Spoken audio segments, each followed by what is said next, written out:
Hi everybody, it's me, Gilly again. It's been 2 days since my last video. I decided to take a break on the weekend and come back to you guys at the beginning of week 5 today, Monday, 11th of January.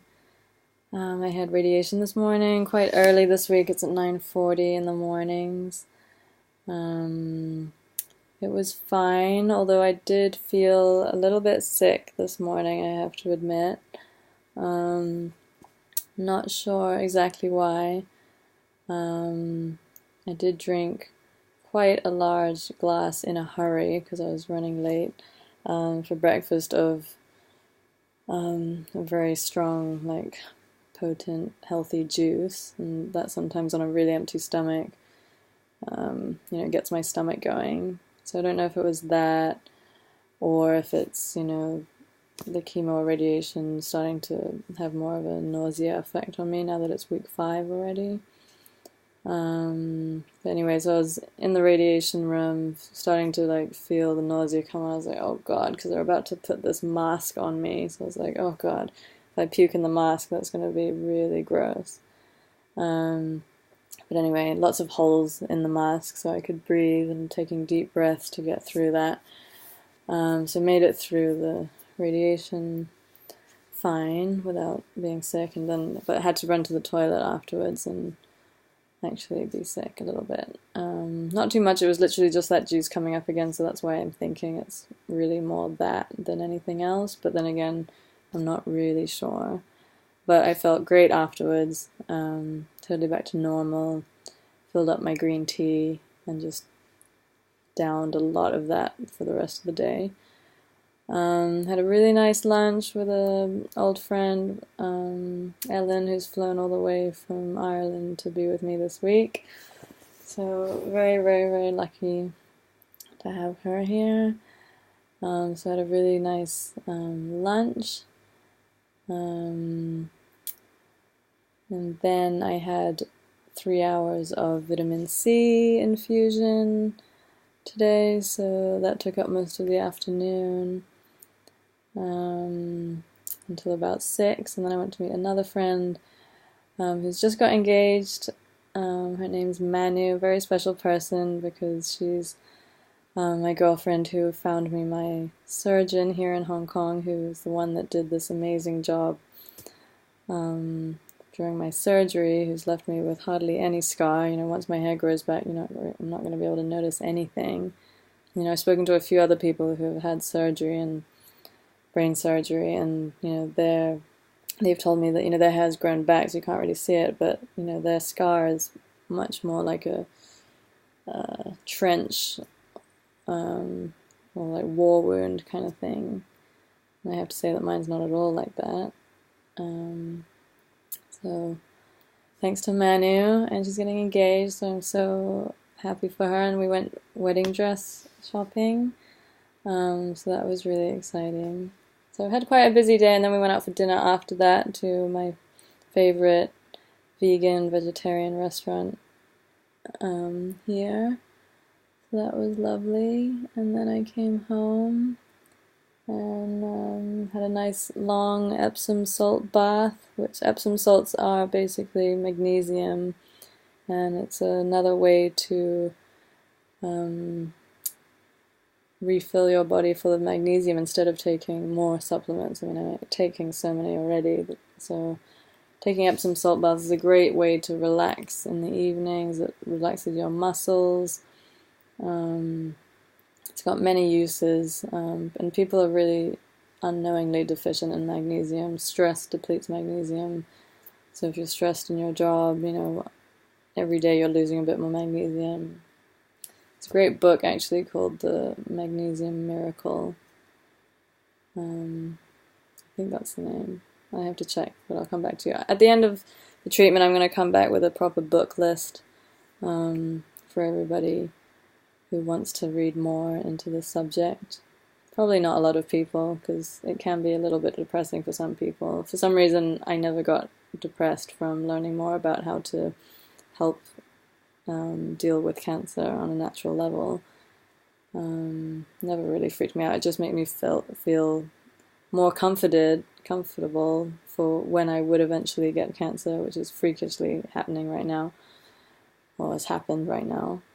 And it was just a comfort knowing that, oh, I'll know what to do when I get it, because it's so, it's so common these days. So yeah, the book list will be at the end. And yeah, what else? I wanted to say also that the last few days I've been feeling a little bit, quite emotional, up and down with being a bit stressed out, mood swings happening, bad temper.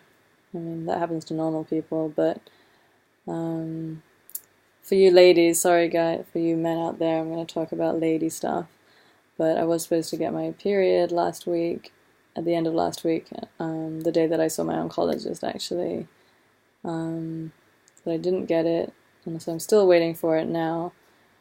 But I mean, I have all the other symptoms, like I'm gonna get my period, like all the mood swings and, bloating and all of that. Those delightful things us ladies get to have. But I have heard that chemo, does send your hormones going flying, and there's even a thing called chemopause, which a lot of women going through chemo, their periods stop completely. And, some women, even after chemo, and after hormone treatment and everything, they then, they leap into early menopause, so that can happen, which is kind of scary for a lot of women. Anyway, I'm hoping my chemo that I'm on is quite light compared to others, and I've been told by the oncologist not to worry, that everything's going to go back to normal after the treatment's over, so here's hoping that that's true. So just warning any ladies out there that, that could happen. I will let you know when it does arrive. Probably most of you don't care at all, but anyway, it's just another thing I want to track, because it's, I think, important information for people going through this. God, well, you're going to know everything about me by the end of this. But anyway, so yeah, a little bit moody, very emotional the last few days. I hope the next few days are going to be a bit more stable emotionally. And I hope everybody is doing great. I know I'm going to have a really good week, very busy week though this week. My boyfriend is coming back to Hong Kong on Friday, so I'm more than excited about that. And then I've only got next week, which is week 6, and then the following week, which I've heard can be really hard, because it's still, the radiation is still kind of doing its thing, and I could still feel really tired or, nausea on week 7. So that week is the week that I'm going to have my final MRIs and the blood tests and everything before I then fly on the 31st back to London. So it's all happening. Feeling pretty good. Well, very happy that time is going so quickly. A lot of planning for me to do, actually, so, days are filled with thoughts of, logistics and how I'm going to get all my stuff back to Europe and all of that. So I will end on that note, and I will talk to you guys tomorrow. I'll be posting a video all week, and then I'm going to take a break on the weekends, if you don't mind, because I think I need to rest and take care of myself and have a nice long sleep on the weekends at least. So good night, and I love you all, and thank you for following and supporting, and all your messages mean so much to me, bring me so much joy every day, and you make me laugh, you make me cry, you make me smile. Couldn't be more grateful to have all of you here with me every day. So thank you, and good night.